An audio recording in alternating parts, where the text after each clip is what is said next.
Hello guys, this is Nikhil Verma and you're watching e learning. Welcome to e learning guys. आज का हमारा topic है yellow fungus. जी हाँ दोस्तों, वही फंगस जो लोगों को डरा के रखा है। हालांकि हम लोग जानते हैं कि हमारे देश में अभी कोरोना का दूसरा लहर चल रहा है और न्यूज़ रिपोर्टर का ये भी मानना है कि अगस्त सितंबर आते आते कोरोना का तीसरा लहर भी आ सकता है। पर डोंट वरी गाइस, हम लोग पॉजिटिविटी के साथ लड़ेंगे और कोरोना वायरस पे जीत भी हासिल करेंगे। गाइस, टॉपिक स्टार्ट करने से पहले अगर आप इस चैनल में नए हैं तो चैनल को लाइक करें, शेयर करें, सब्सक्राइब करें and don't forget to click on bell icon. चलिए दोस्तों, टॉपिक को स्टार्ट करते हैं। Yellow fungus. आज हम लोग बात करेंगे येलो फंगस कितना खतरनाक है, येलो फंगस के क्या क्या लक्षण हैं और येलो फंगस किन लोगों को हो सकता है। हम लोग जानते हैं गाइस कि येलो फंगस से पहले वाइट फंगस और ब्लैक फंगस अटैक कर चुका है और कर रहा है। ब्लैक फंगस आज हमारे देश में लगभग 9,000 मरीजों को हो चुका है। अब येलो फंगस का आना लोगों को डरा के रखा हुआ है। डॉक्टर बीपी त्यागी के मुताबिक उन्होंने पूरे मेडिकल साइंस का अध्ययन किया है और वो पूरे दावा से ये बात कह सकते हैं कि कभी भी येलो फंगस आज तक किसी मनुष्य में नहीं देखा गया, आज तक किसी मानव जाति में नहीं देखा गया। और बीपी त्यागी के अकॉर्डिंग उस फंगस का नाम म्यूकोर सेप्टिकस रखा गया है। म्यूकोर सेप्टिकस रखा गया है दोस्तों, जी हाँ, म्यूकोर सेप्टिकस। और ये फंगस आज तक किसी भी मानव जाति में नहीं देखा गया है। और हम लोग जानते हैं गाइस कि अभी हमारे देश में कोरोना का दूसरा लहर चल रहा है और इस बीच पहले से ही ब्लैक फंगस और वाइट फंगस ने देश के लोगों की मुश्किलें बढ़ा कर रखी है। इस बीच अब येलो फंगस के सामने आना लोगों को डरा के रखा हुआ है। इस बीच अब येलो फंगस सामने आ गया है। येलो फंगस का यह मामला यूपी के गाजियाबाद से स्टार्ट हुआ है। गाजियाबाद के ईएनटी स्पेशलिस्ट डॉक्टर बीपी त्यागी का दावा है कि ब्लैक और वाइट फंगस के मुताबिक येलो फंगस बहुत ज़्यादा खतरनाक है।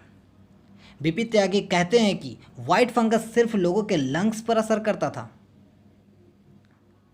और असर कर रहा है, और वहीं ब्लैक फंगस ब्रेन और न्यूरॉन को इफेक्ट पहुंचाती है। लेकिन येलो फंगस इन दोनों से डेंजरस और ख़तरनाक है। और उनका कहना है कि आज से पहले किसी भी मनुष्य में ये येलो फंगस नहीं पाया गया, लेकिन कुछ एनिमल्स, कुछ रेप्टाइल्स में पाए गए हैं इस तरह के फंगस, जैसे छिपकली और गिरगिट। डॉक्टर बीपी त्यागी कहते हैं कि येलो फंगस छिपकली और गिरगिट जैसे जीवों में पाया गया था। बीपी त्यागी कहते हैं कि जिस रेप्टाइल को ये येलो फंगस अटैक किया था उसे ज़िंदा नहीं छोड़ा, और जिस रेप्टाइल को ये येलो फंगस होता है वो ज़िंदा नहीं बचते। अब अंदाज़ा लगा लीजिए गाइस कि येलो फंगस कितना डेंजरस है। गाइस, अब हम लोग इसके सिम्टम्स के बारे में बात करेंगे। जिन लोगों का येलो फंगस अटैक करेगा उन लोगों को सुस्ती लगेगा, जिसे हम लोग लेथार्जी कहते हैं। लॉस ऑफ एपेटाइट, उसे भूख नहीं लगेगी। उसका वेट धीरे धीरे लूज़ होते जाएगा। उसका हेड पेन करेगा। उसका नाक बहना शुरू हो जाएगा। अगर इस टाइप के सिम्टम्स आप में दिखे तो आप तुरंत ही नज़दीकी हॉस्पिटल में जाएं, नज़दीकी प्रैक्टिशनर के पास जाएं, ताकि आपका प्रॉपर इलाज हो सके। अब हम लोग थोड़ा येलो फंगस के बारे में बात करते हैं। ये घाव को भरने नहीं देते, इसलिए इसे ज़्यादा खतरनाक कहा जाता है। कहा जाता है कि एक मरीज में ये 3 फंगस मिले हैं जिनका उम्र 45 ईयर्स ओल्ड बताया गया, और वो कहाँ के रहने वाले हैं? वो संजय नगर के रहने वाले हैं। संजय नगर यूपी उत्तर प्रदेश के गाज़ियाबाद में स्थित है। एक ऐसा मरीज जिसमें ब्लैक फंगस, वाइट फंगस और येलो फंगस लाइफ में कभी भी किसी इंसान में नहीं हुआ है। ये पहला केस है जिसे येलो फंगस हुआ है। येलो फंगस लाइफ में पहली बार देखा गया है। डॉक्टर बीपी त्यागी अपने 30 साल के करियर में पहली बार इस येलो फंगस को देखे हैं और वो पूरी तरह से शॉक्ड भी हैं। ये रहा येलो फंगस का स्ट्रक्चर और येलो फंगस का पिक्चर। डॉक्टर बीपी त्यागी का कहना है कि अगर किसी को येलो फंगस हो जाता है तो वो तुरंत ही इलाज कराएं, और इसका इंजेक्शन भी आता है और उस इंजेक्शन का नाम है amphotericin. Amphoteric B injection yellow fungus को होने नहीं देता शरीर के अंदर, और वो तुरंत से उसे मार डालता है। अब उसके कारण को जानते हैं गाइस, उसके कॉजेज़ को जानते हैं कि कहाँ ये येलो फंगस होते हैं और किस किस जगह से ये फंगस का उद्गम होता है।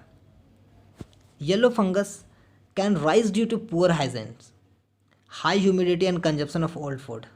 येलो फंगस वहीं होगा जहाँ पे गंदगी होंगे, जहाँ हाई ह्यूमिडिटी होते हैं वहाँ पे येलो फंगस का फॉर्मेशन हो सकता है। येलो फंगस और बासी खाना खाने से हो सकता है। Is that clear guys? इसके कुछ प्रिकॉशन है, अगर आप उस प्रिकॉशन पे ध्यान दें तो येलो फंगस से हम लोग बच सकते हैं, और बड़ा ही सिंपल है। बस साफ़ सफाई का खास ध्यान दें, साफ़ सफाई का खास तौर पर ध्यान रखना होगा। डॉक्टर का कहना है कि येलो फंगस गंदगी के कारण किसी भी मरीज को हो सकता है, और बासी खाने को अवॉइड करें दोस्तों। बासी खाना किसी भी कीमत पर ना खाएं। एट लास्ट ये सब बातों पे ध्यान रखें, हम लोग येलो फंगस से बचे रहेंगे और हम अपने फैमिली को बचाए रखेंगे। अगर वीडियो अच्छा लगा तो लाइक करें, सब्सक्राइब करें एंड बेल आइकन को दबाना ना भूलें गाइस, और शेयर करना भी ना भूलें। Thank you.